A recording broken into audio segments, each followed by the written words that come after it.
WNBA players reject first CBA offer. 3 months ago, Kat Engelbert claimed to be optimistic about ongoing negotiations. What if the most exciting moment in women's sports history is about to crash and burn?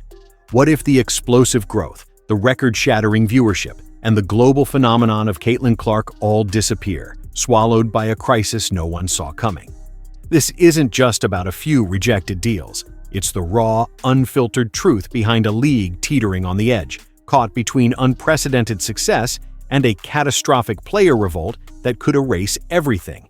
The league, which was honestly a slap in the face, and I think we really have to put an emphasis on the players that are in our league right now. But I love to see the league growing. I think, adding these teams in Philly and Detroit, that's how amazing is that the league can grow. But how cool would it also be to have Just weeks ago, the WNBA delivered its first proposal for the next collective bargaining agreement to the Players Union. You'd expect progress, right? Instead, it ignited a firestorm. Phoenix Mercury star Satou Sabally didn't mince words, calling it a slap in the face. This wasn't just frustration. It was a deep, palpable sense of insult from the players. Imagine, you're at the peak of your popularity, setting records, and the league's offer feels like a betrayal. League Commissioner Kathy Engelbert announcing that 3 new teams will join the league: Cleveland in 2028, Detroit in 2029, and Philadelphia in 2030. They will join the Golden State Valkyries, which began playing this season, and Toronto and Portland, which will both start next year. Now, this is going to bring... And here's the crushing irony. This proposal landed just days after the WNBA proudly announced a monumental expansion. By 2030, the league will swell to 18 teams, adding new franchises in Cleveland, Detroit, and Philadelphia, joining Golden State, who just tipped off in May 2025, Toronto, and Portland. The league was popping champagne, celebrating unprecedented growth. The players? But how cool would it also be to have a little bit expansion on the rosters? Let's focus on the teams that have everything set up right now, and maybe focus on the teams also that find excuses continuously to lack investment into their players before we focus on adding more to the grain of people that can't really be sustained. They were fuming. Sabally made it clear, it's not just about money. Players are demanding more roster spots, better facilities, and real investment in existing teams. Many franchises are still operating with bare-bones resources, short rosters, and temporary contracts. So, the urgent question is this: is the WNBA expanding too fast, stretching its resources thin without shoring up its foundation? Or are the players, seeing newfound leverage, pushing demands the league simply cannot meet? To understand the terrifying stakes, we only need to look back at Major League Baseball in 1994. The season was electric, attendance soaring, rivalries intense. Then, out of nowhere, a devastating labor strike. The entire postseason was canceled. No World Series, just an eerie, fan-infuriating silence. It took MLB years to recover, saved only by a steroid-fueled home run chase that brought fans back. Now, picture that happening to the WNBA. Here's the chilling difference. Baseball had a century of tradition, generations of loyal fans, and deep emotional roots. The WNBA doesn't have that luxury.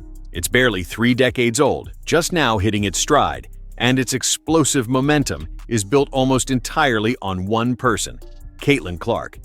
If the WNBA goes on strike, there's no guarantee the audience comes back, no guarantee the massive media deals stick around, and no historical legacy to fall back on. This isn't just a negotiation. It's a tightrope walk over an abyss. The league simply cannot afford a misstep of this magnitude. Let's be brutally honest. The WNBA's unprecedented growth isn't because of the league's brilliant marketing or a sudden collective surge from all its stars. It's growing because of Caitlin Clark. Her games are selling out arenas at unprecedented rates, her jerseys are flying off shelves, and she single-handedly drove historic viewership numbers in 2024, attracting eyes no one thought possible. She is the undeniable engine driving the league's new multi-billion-dollar media deals currently being negotiated. That's not a slight, that's reality. But here's the terrifying fragility of it all.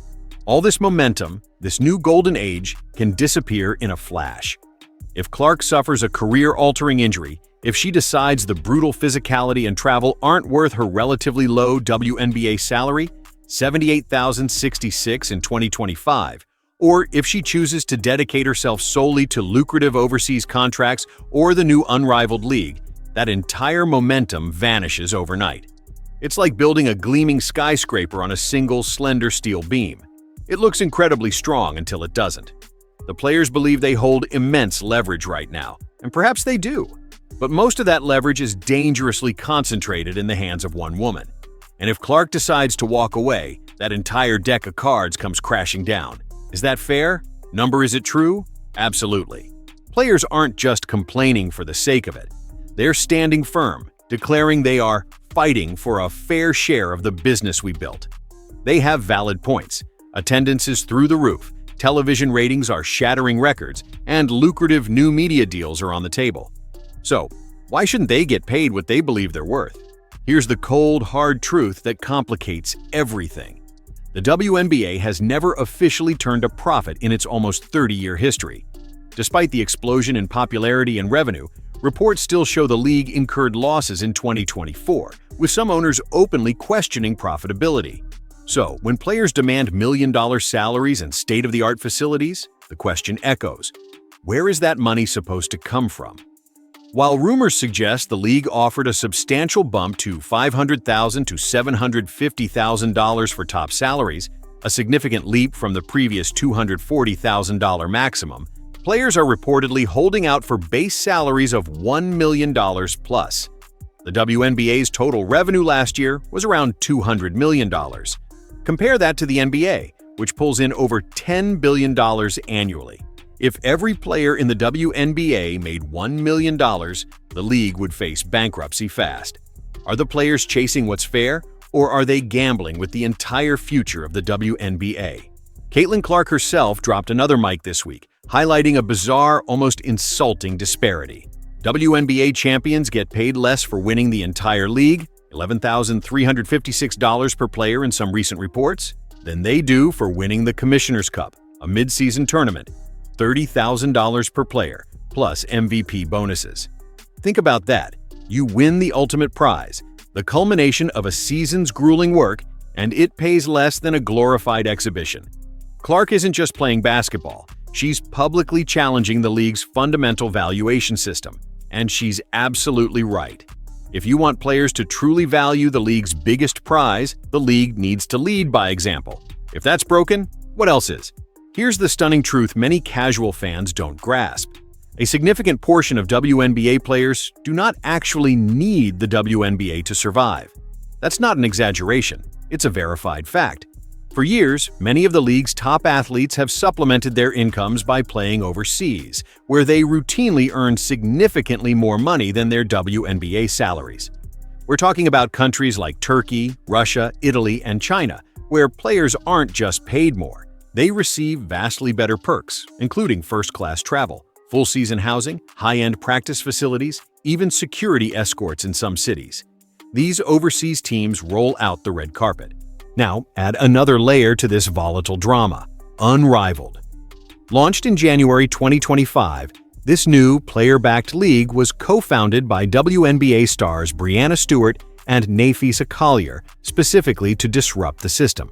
It offers shorter seasons, guaranteed six-figure salaries, even higher for top players, less politics, and more creative control. In a shocking development, even Paige Bueckers, the number one pick in the 2025 WNBA draft, reportedly signed a deal with Unrivaled, where her first year's earnings from that league will exceed her entire four-year WNBA rookie contract. For star players, it's like Hollywood studios being bypassed, with Netflix offering top dollar directly. So, if this new CBA collapses, walking away from the WNBA isn't just a bluff. For many, it's a very real, very attractive strategic option, and we're already seeing players exploring these alternatives, talking, watching, and weighing their futures. The clock is ticking.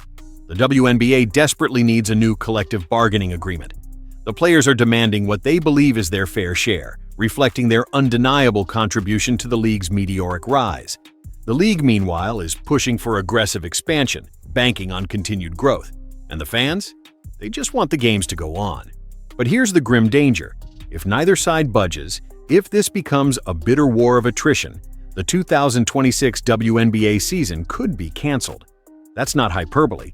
That's the cold, hard reality being discussed behind closed doors, and now openly by players.